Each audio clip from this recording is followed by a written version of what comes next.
Serge Klarsfeld, qu'on ne présente plus. Vous savez qu'il est historien et avocat, bien sûr défenseur de la cause des déportés juifs en France, avec son épouse Béate.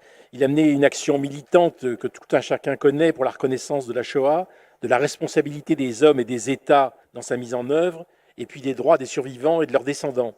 Je dirais que le travail qu'il a accompli avec sa femme Béate, c'est une action constante en faveur de la mémoire, et ils ont milité contre l'impunité des anciens nazis. Tout le monde a en tête Kurt Lischka, Hagen, Heinrich Sohn. Ils ont mené en 86 une campagne contre Kurt Waldheim, officier dans la Wehrmacht durant la Seconde Guerre mondiale, élu président de l'Autriche.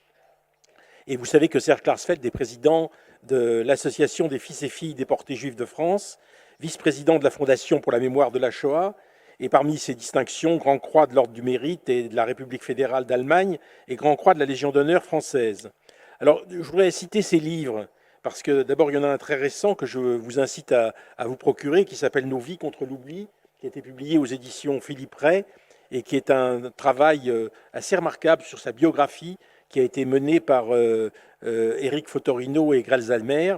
Et je dois dire que c'est un livre très intéressant. Alors, il fait écho, bien sûr, au répertoire des 70 000 noms des déportés juifs de France, au mémorial des enfants juifs déportés de France, et puis aux 3 volumes que Serge Klarsfeld a publiés sous le titre Vichy Auschwitz aux éditions Fayard. Je voudrais ajouter qu'il avait publié aussi La traque des nazis de 1945 à nos jours. Donc voilà, je vous recommande ce livre paru récemment là, chez Philippe Ray, que vous devriez pouvoir trouver facilement en librairie. La parole est à Serge Klarsfeld. Oui.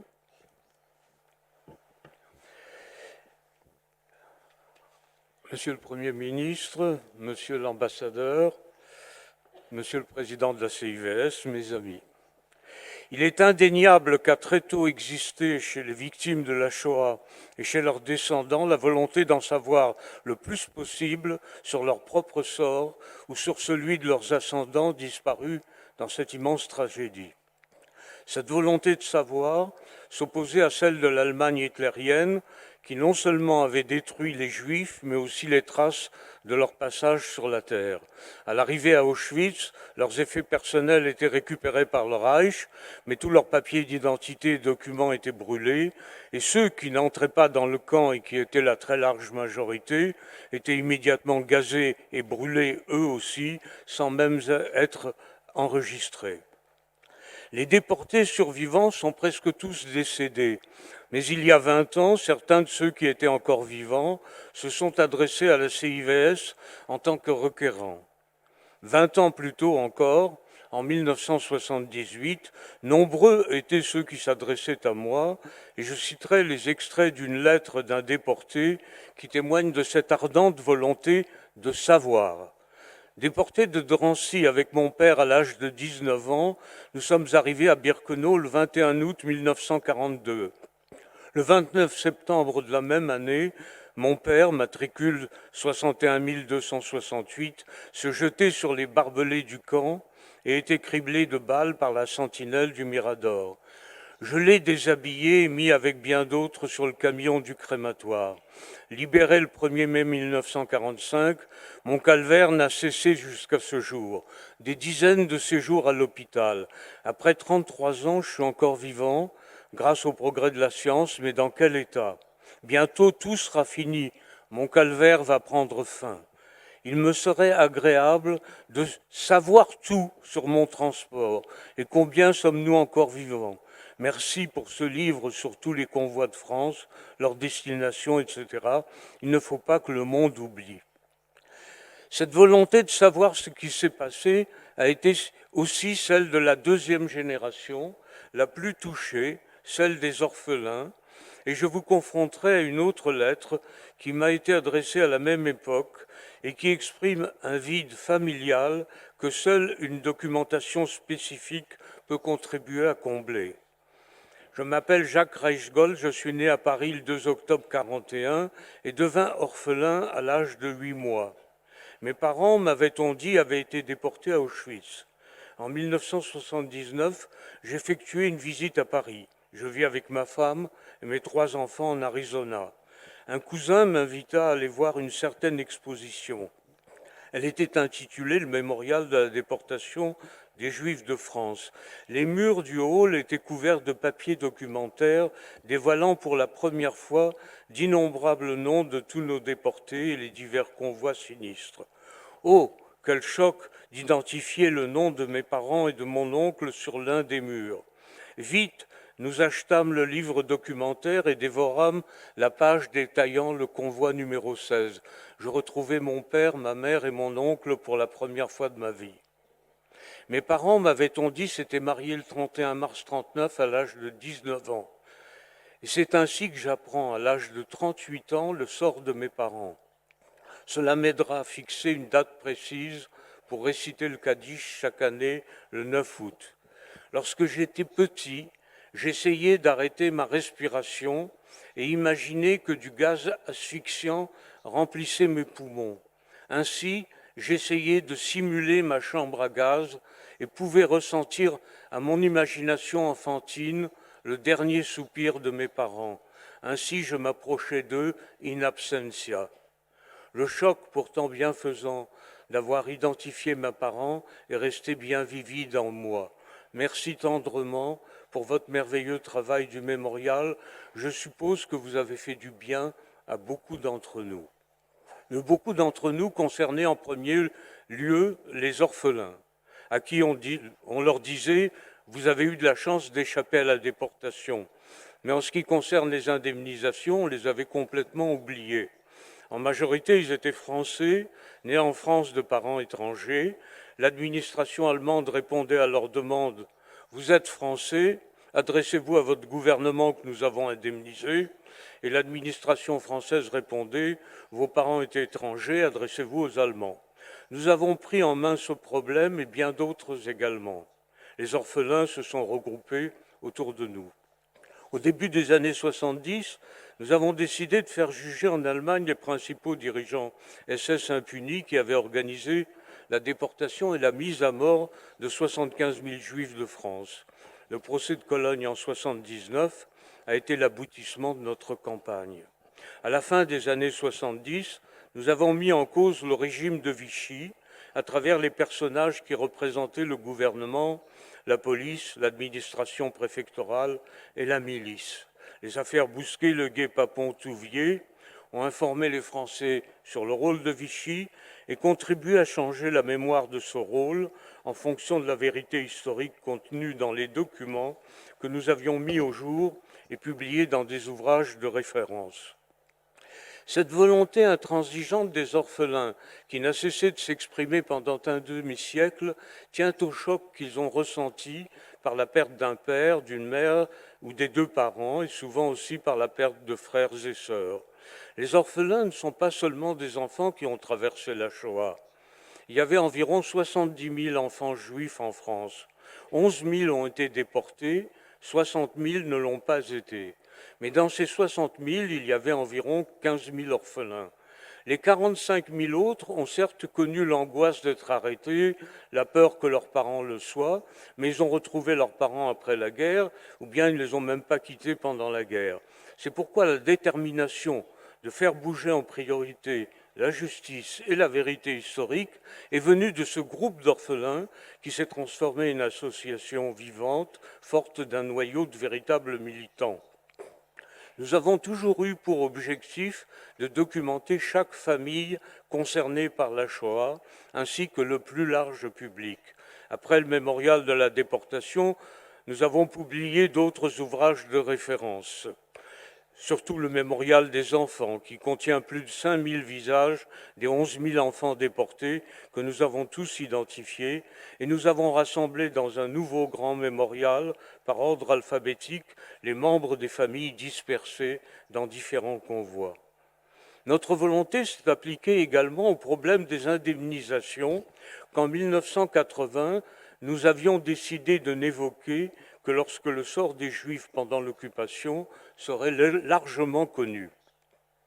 La veille même du discours historique de Jacques Chirac, sachant ce qu'il allait déclarer, ce jour-là, la France accomplissait l'irréparable, j'en ai évoqué les conséquences. La réparation des aryanisations et spoliations qui n'avaient pas été indemnisées jusque-là, et une pension pour les orphelins. Le gouvernement a créé la commission Mattéoli, dont je faisais partie, et qui a proposé ses recommandations au gouvernement de Lionel Jospin, qui les a acceptées et mises en application. Les orphelins ont obtenu satisfaction, la Fondation pour la mémoire de la Shoah a été créée, ainsi que la CIVS. Sans le mémorial de la Shoah créé en 1943, la mémoire de la Shoah en France serait très loin de ce qu'elle est aujourd'hui. Ces archives étaient déjà très riches et précieuses en 1945 et ces chercheurs les ont mises en valeur. Sans le mémorial de la Shoah, je n'aurais pas mené mon action. Je suis un pur produit de cette institution à qui je dois tout.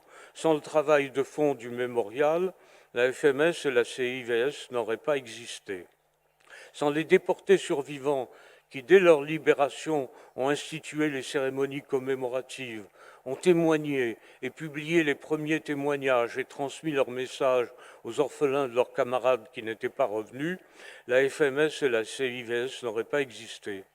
Sans les organisations juives qui ont assumé de très difficiles responsabilités, surtout envers les orphelins, sans les maisons de la CCE, de l'OSE, sans le COJOSOR, sans le Joint, sans le CRIF, sans l'Alliance, sans le Consistoire, sans cette solide base communautaire, il n'y aurait pas non plus de FMS et de CIVS. La FMS, qui a le même âge que la CIVS, accomplit un travail absolument remarquable pour notre mémoire et pour sa transmission. Nous y reviendrons quand elle célébrera, elle aussi prochainement, son 20e anniversaire. Quant à la CIVS, elle a vu le jour pour examiner les demandes de réparation de la plus large des catégories de victimes, qui va bien au-delà des anciens déportés ou des orphelins et qui pouvait concerner tous ceux ayant été spoliés par la législation antisémite de Vichy ou par les mesures allemandes et qui se considéraient encore lésés par les confiscations, les pillages dont eux-mêmes ou leurs familles avaient été les victimes. Mais son rôle ne s'est pas arrêté là. Au-delà du portefeuille, il est allé droit au cœur des familles.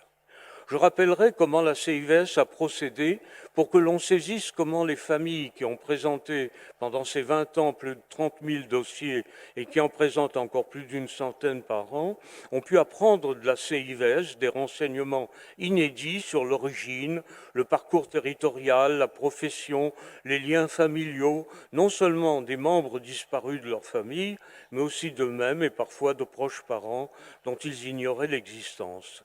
Une simple lettre suffisait pour la saisine de la CIVS qui envoyait au requérant un questionnaire portant sur les informations essentielles au traitement du dossier, en particulier l'état civil des victimes, l'adresse des spoliations.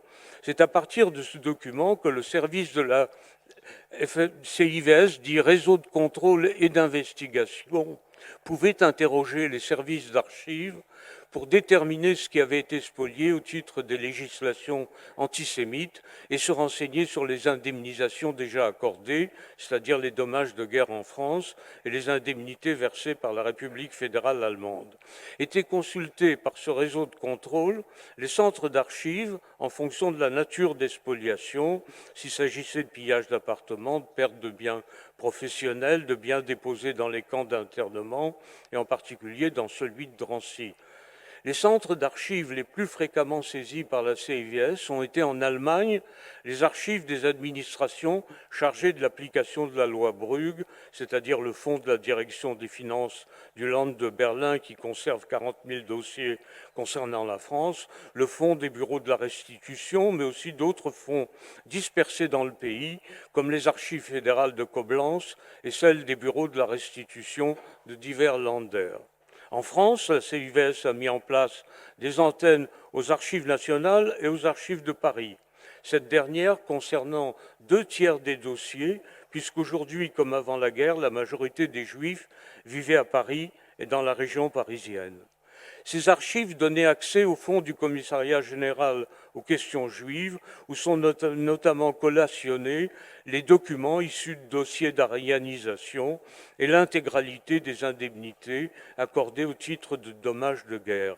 La même antenne consultait le cas échéant les antennes départementales, surtout celles des 3 départements pratiquement annexés au Reich. À noter aussi que les archives nationales donnent accès aux fichiers numérisé des personnes recensées par la préfecture de police et internées dans le camp de Drancy, de Pithiviers, de Beaune-la-Rolande, alors que les archives de Paris donnent accès au registre du commerce et métiers et aux ordonnances de restitution. Selon les informations recueillies, pouvaient être aussi interrogés par la CIVS, la préfecture de police, la Caisse des dépôts et consignations, le Centre de documentation juive contemporaine, le Fonds de l'Office des biens et intérêts privés, le Centre des archives d'outre-mer. Il convient d'ajouter à cette liste les indications éventuellement recueillies dans les dossiers concernant les spoliations bancaires. L'ensemble des informations ainsi réunies, auxquelles il faut ajouter le résultat des recherches particulières menées pour l'indemnisation des biens culturels perdus, donne une image précise du patrimoine détenu à l'époque par les victimes et leurs familles, dont beaucoup étaient souvent très modestes, il faut le rappeler. Dès réception des réponses des services consultés, le dossier était confié à un rapporteur qui procédait à une recherche complémentaire puis se mettait en relation avec le requérant et organisait une rencontre. Les investigations menées donnaient parfois des résultats insuffisants et c'était la rencontre du rapporteur et du requérant qui permettait de prendre la mesure de l'étendue de la spoliation et surtout de faire apparaître une histoire familiale. C'était une partie essentielle du travail de la CIVS qui, pour se prononcer, se fondait et se fonde toujours sur les histoires individuelles ou familiales au travers des contacts avec le requérant dont les déclarations sont confrontées avec les documents retrouvés. Entendus en premier lieu, les requérants témoignaient d'une vie familiale marquée par les épreuves traversées, les souffrances endurées. Ils évoquaient les souvenirs enfouis dans leur mémoire, le port de l'étoile jaune, l'irruption de la police française ou de la Gestapo dans les appartements, le passage clandestin en zone dite libre, les placements et cachettes pour les enfants, les arrestations, les internements, la déportation et l'extermination. Après le requérant venait le tour du rapporteur qui, dans de nombreux cas, éclairait son interlocuteur sur le vécu de sa famille pendant l'occupation et lui communiquait en photocopie documents et photos retrouvés dans les archives dont il n'avait pas connaissance et dont beaucoup constituaient les seules ou rares traces de ce passé douloureux. Enfin, l'entretien du rapporteur et du requérant allait permettre de déterminer la liste des ayants droit à l'indemnisation, ce qui revenait à une étude de la dévolution successorale et nécessitait, le cas échéant, l'établissement d'un arbre généalogique, pièce maîtresse dans la recomposition d'une histoire familiale. Cette recomposition du passé s'enrichissait éventuellement lors de la séance tenue par la commission, notamment lorsque le requérant se présentait accompagné de parents soucieux de connaître l'histoire familiale. Nul doute que les archives de la CIVS seront précieuses dans l'avenir pour savoir comment les familles se sont reconstituées ou délitées après la catastrophe.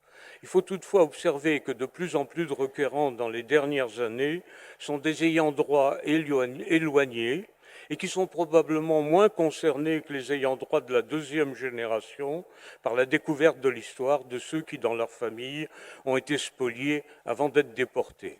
Quant aux orphelins, ils avaient été des milliers d'entre eux, à mon initiative, à écrire au Premier ministre Lionel Jospin avant qu'il ne prenne contre l'avis de l'administration, la décision finale en 2000 de les indemniser spécifiquement. Dans leurs lettres bouleversantes comme celle que je vous ai lue, ils décrivent en détail leur parcours, celui de leurs parents, de leurs frères et sœurs. Eux qui étaient plus profondément spoliés que des ayants droit éloignés, puisqu'ils avaient aussi perdu leurs parents, ont été fidèles aux morts. Par leur engagement et par leurs actes, ils ont créé les conditions permettant l'établissement de ce dispositif de réparation, la FMS, la CIVS et la pension des orphelins, qui place la France à l'avant-garde des pays ayant assumé leurs responsabilités envers les victimes et les survivants de la Shoah. Quant à la CIVS, elle est allée bien au-delà de la mission qui lui avait été fixée de réparer les préjudices consécutifs aux spoliations des biens. Elle a remarquablement contribué à l'établissement de cette mémoire individuelle et familiale du sort des Juifs en France, qui est un des éléments à la base même de la mémoire contemporaine, collective et sociale de notre pays. Et je peux vous assurer, de par mes nombreux contacts avec les familles des victimes, qu'elles sont profondément reconnaissantes à la CIVS de les avoir accompagnées avec compréhension dans leur quête de l'histoire familiale et de leur avoir beaucoup appris. Je voudrais, en conclusion, rendre l'hommage qui mérite à mon ami Gérard Gélineau, qui fut mon condisciple à partir de 1947 au lycée et qui a présidé la CIVS pendant longtemps avec une profonde compétence et une profonde humanité. Son successeur à la tête de cette commission, le président Michel Janoutot, a poursuivi dans le même esprit que son prédécesseur et a même trouvé pour la CIVS des domaines nouveaux d'action en ce qui concerne les biens culturels. Cet hommage s'adresse aussi à toute l'équipe passée et présente de la CIVS, en particulier à son directeur Jérôme Bénézèche, à son rapporteur Pierre-Alain Veil et au vice-président François Bernard, présent et actif à la CIVS depuis sa création, pour laquelle il a joué un grand rôle, de même que pour la création de la FMS. Je vous remercie de votre attention.